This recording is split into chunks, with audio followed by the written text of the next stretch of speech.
नमस्कार. माझं नाव ओमकार आहे आणि मी व्हिडिओमध्ये माझा फेस दाखवणार नाही आहे. कारण मला ॲक्चुअली लाज वाटते चेहरा दाखवायला.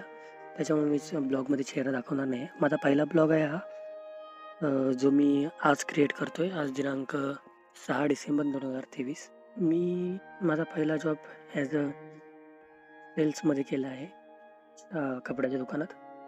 दुसरा जॉब हाऊसकीपिंग सुपरवायझर.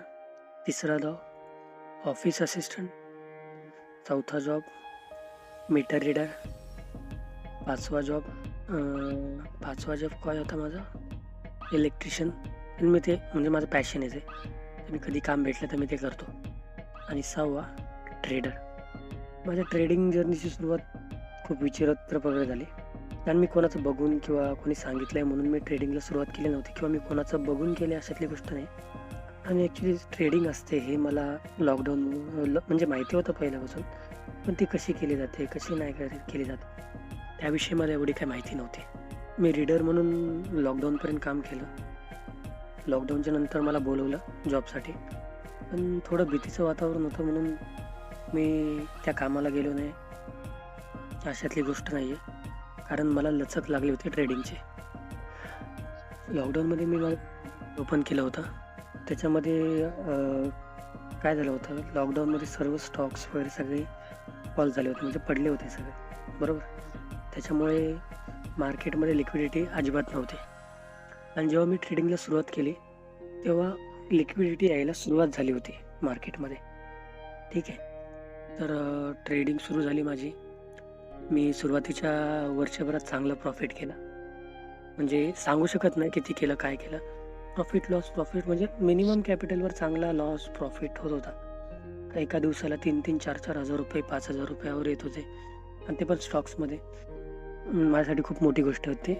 आणि तेव्हा मला वाटतं हे मार्जिन पण खूप चांगलं भेटत होतं. त्याच्यामुळे ट्रेडिंग करायला काही प्रॉब्लेम येत नव्हता. प्रॉफिट करता करता 1.5 वर्ष कधी निघून गेला, कसा निघून गेला काही कळालंच नाही. ॲक्च्युली जॉब सोडायचं कारण हेच होतं की मला ट्रेडिंग करायची होती. पण घरात सांगताना सांगितलं की लॉकडाऊन आत्ताच ओपन झाले, भीतीचं वातावरण आहे, व्हॅक्सिन नाही केली आहे, त्यामुळे घेतलंय. माझा 1.5 वर्ष चांगला गेला. मी ट्रेडिंग खूप चांगली गेली.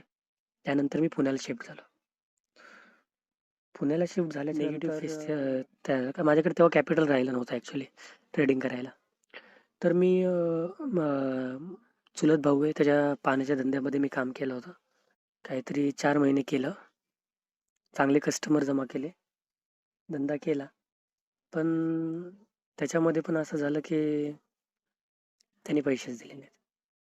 आणखीन पण ते पैसे भेटलेले नाही आहेत, आणि अपेक्षा पण नाही आहे पैसे भेटतील म्हणून. जवळ-जवळ 30-40 हजाराच्या आसपास असतील. मी याच्या आधी पण कधी पैशाचा विचार केलेला नाही आहे. भले ते माझे असो किंवा दुसऱ्याचे असो. कारण पैशाला किंमत द्यायची की माणसाला किंमत द्यायची हे आपल्यावरच सर्वस्व असतं. ठीक आहे.